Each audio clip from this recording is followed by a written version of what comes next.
Most professional service firms want to align their sales and marketing functions because they know that this is the path to new clients, new revenue, and consistent growth. But when they first embark upon this journey, they seal their fate by asking the wrong question. How do we align our sales and marketing teams? Why is this the wrong question? Because it assumes two things that I think are fundamentally wrong. First, it assumes that sales and marketing people just need to talk more, communicate better, to get on the same page and come to some agreement. Second, it assumes that the misalignment stems from people, not process. I think a much better question to ask is this: around what do we align our sales and marketing functions? My answer: the sales funnel. Let's explore how to do this. Many senior executives turn to team building programs when trying to align the sales and marketing functions. This is usually not particularly effective. Why do I say this? Well, the typical team building exercise starts like this. A senior executive introduces the consultant they've hired to fix the teamwork issues. The consultant meets with individuals and then gets everyone in the same room, often begrudgingly, and they talk about the issues. They put forward some ideas to get along better. Then they go on some outings where they learn to appreciate and respect each other. They fall backwards while blindfolded into their colleagues' waiting arms. They scale ropes courses and do their best to hang on while brave souls dangle overhead. Maybe you've had this experience.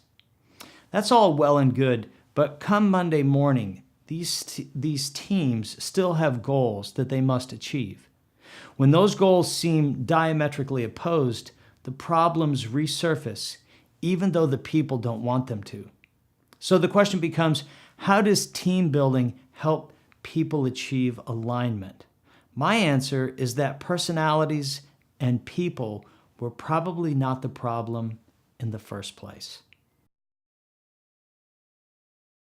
When sales and marketing teams have alignment issues, sometimes it gets personal.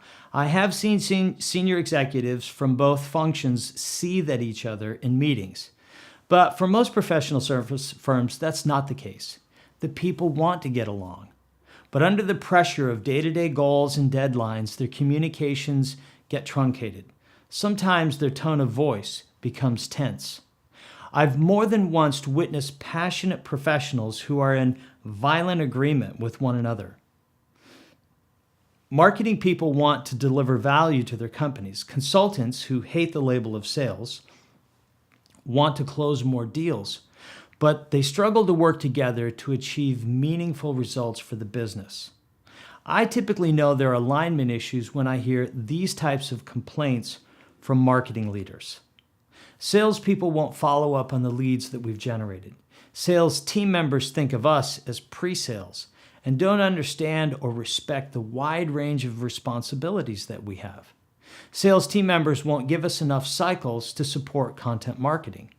Well, common complaints I hear from sales leaders include these. The leads marketing generates are a waste of time. We need more leads and better leads. Marketing keeps asking for our time to help create content, but what's the point if the leads aren't any good? The marketing team really doesn't understand who we work with and what they need, and we don't have time to educate them. I wish I could say that the impact of misalignment is just friction between sales and marketing leaders, but I'm afraid it's much more significant than that. When sales and marketing teams don't work together like a well-oiled machine, these things often happen. Revenue outcomes fall well below goals. New client acquisition is inconsistent and insufficient. Sales cycles are long, slow, and difficult. Lots of leads enter the top of the sales funnel, but very few convert to clients at the bottom of the sales funnel. Prospects, in fact, put downward pressure on fees due to uncertainty about the value of the services. Sound familiar? I sometimes get pushback from marketing people when I say it's best to work with the sales team on the sales funnel. Some marketing people believe the sales funnel is the sales function's responsibility. Well, I don't agree with that. I've also had salespeople tell me that marketing should be marketing and sales should be sales and never the twain shall meet. In other words, sales owns the sales funnel, and marketing people ought to just keep building pretty websites. In my experience, this is the real cause of the disconnect. How so?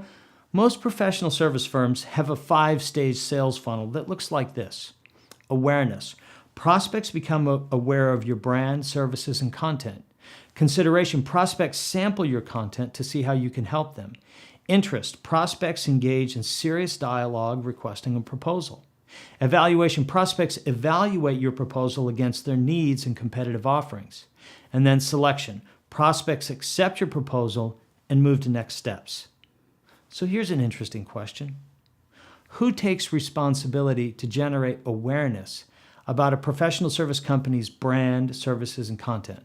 Gee, that sounds like the marketing function to me. Who takes responsibility for producing and promoting content to move prospects into the consideration phase? Once again, the marketing function. Who takes responsibility to engage in serious dialogue, build proposals, and close deals? Why, that's the sales function, of course. So as you can see, both sales and marketing are in the same boat, on the same journey, so to speak, whether they like it or not. They share the sales funnel. This is why you have to build the right processes around how you manage the sales funnel. To help you get started down this path, I have a free resource for you. I've developed a short webinar that's under 30 minutes. It's called Align Sales and Marketing Teams to Grow Revenue and Clients. This free resource will show you how to create such tight alignment between your sales and marketing functions that you will consistently acquire the right new clients and increase revenues. You will also reduce or eliminate friction between these two important functions, and they will become a finely tuned machine that consistently hits the mark. If you want to align your sales and marketing functions to achieve these outcomes, access this webinar right now. It's free and it's available on demand.